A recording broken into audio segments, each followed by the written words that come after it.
Mohon penjelasan tentang adab dan tata cara saat ziarah ke makam wali-wali Allah dan orang-orang soleh. Sebelum membicarakan tentang adab dan tata cara ziarah, ada hal yang perlu diperhatikan adalah masalah hukum berziarah. Hukum berziarah pada dasarnya adalah sunnah bagi laki-laki, adapun bagi perempuan sunnah dengan catatan jika kuburannya tersebut di luar kampungnya, maka harus ada mahram atau suami. Bagi yang sudah bersuami maka harus mendapatkan izin suami. Yang kedua, yang ketiga, dengan syarat tidak timbul fitnah, tidak timbul maksiat, baik dari pandangan yang haram ataupun nanti ikhtilat campur laki-laki dan perempuan, terlebih sampai desek-desekan. Ini tidak diperkenankan. Lebih baik tidak usah ziarah. Kemudian jika sudah memenuhi syarat-syaratnya, maka sekarang kita bahas tentang adab-adab ziarah.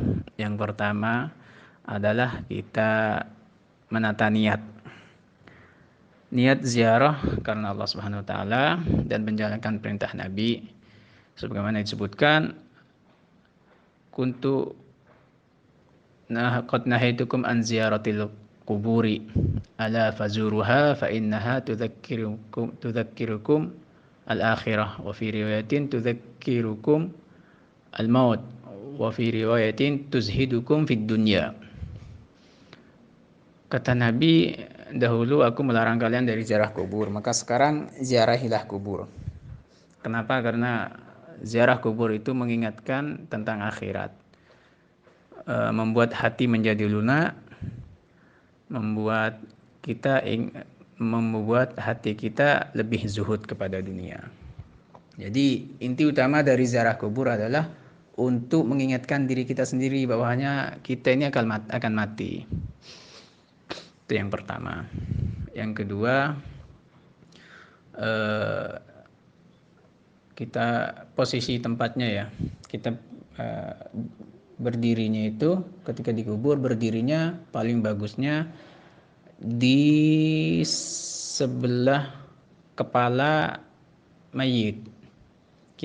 Kalau mayit kan kepalanya wajahnya menghadap ke kiblat ya. Jadi kita membelakangi kiblat dan menghadap ke wajah mayit tersebut, seolah-olah kita ketika kita berbicara dengan orang hidup kan menatap mukanya, jadi seperti itu.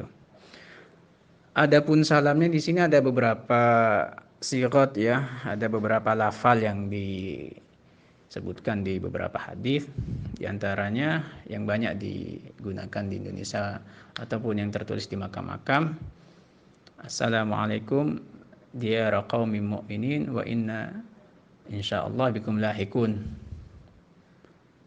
As'alullahu lakum wa lana al-afiyah. Kurang lebih seperti itu, ada banyak juga riwayat lainnya. Intinya kita membaca salam dan mendoakan orang yang ahli kubur tersebut. Kemudian sebisa mungkin baca beberapa surat yang disebutkan di Yasin itu, mulai dari awal Baqarah sampai akhirnya. Begitu juga surat Yasin, sebagaimana disebutkan dalam hadis, Iqra'u Yasin ala mautakum. Bacalah surat Yasin untuk orang-orang yang sudah meninggal dari kalian. Jadi surat Yasin itu memang sudah dianjurkan dibaca untuk mayit. Setelah itu kita mendoakan mayit, baik itu wali Allah, orang solihin atau orang biasa, kita mendoakan. Paling tidak doa yang sering kita baca di sholat jenazah, Allahumma ighfir lahu warhamhu wa'afihi wa'fu anhu. Ditambah Allahumma la tahrimna ajrahu wa la taftinna ba'dahu waghfir lana wa lahu. Jadi seperti itu.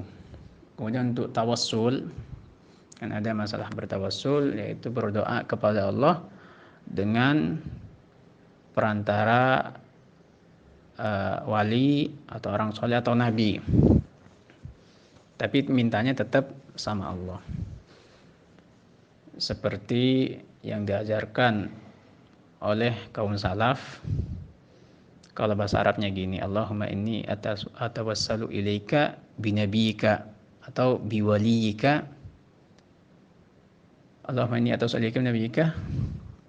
Setelah itu baca doanya. Ya Allah, aku memohon kepadamu dengan melalui perantara nabimu atau melalui perantara kesolehan walimu. Kemudian berdoa di situ. Jadi masalah tawasul itu boleh-boleh saja. Yang penting kita tidak minta kepada mayit. Kalau kita minta kepada mayit, nah itu bisa jadi syirik. Nah, tapi kalau kita minta kepada Allah, tapi melalui perantara dengan pangkat dan keutamaan atau kesolehan seorang yang kita ziarahi, itu boleh-boleh saja.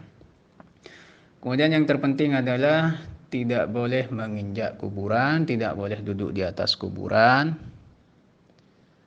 Untuk masalah menyiram atau menabur bunga, itu boleh-boleh saja menurut ulama, karena dahulu Nabi juga pernah lewat di antara dua kuburan.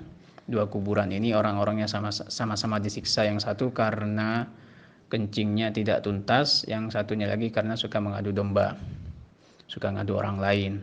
Lantas Nabi mengambil pelepah kurma, dibelah jadi dua, yang diletakkan di kedua kuburan tersebut. Kata Nabi, selama pelepah kurma ini basah, dalam artian belum kering, itu akan meminta ampun untuk keduanya. Dari situ ulama berkata bahwasanya juga begitu juga dengan selasi, dengan bunga-bunga dan lain sebagainya, intinya ada tumbuhan di situ.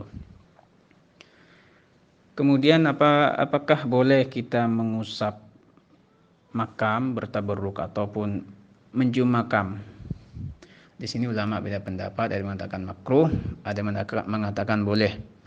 Sebagaimana yang dilakukan oleh Sayyidina Bilal. Sayyidina Bilal itu setelah Nabi wafat, beliau pindah ke Syam, kemudian mimpi ketemu Nabi, akhirnya ziarah ke Madinah.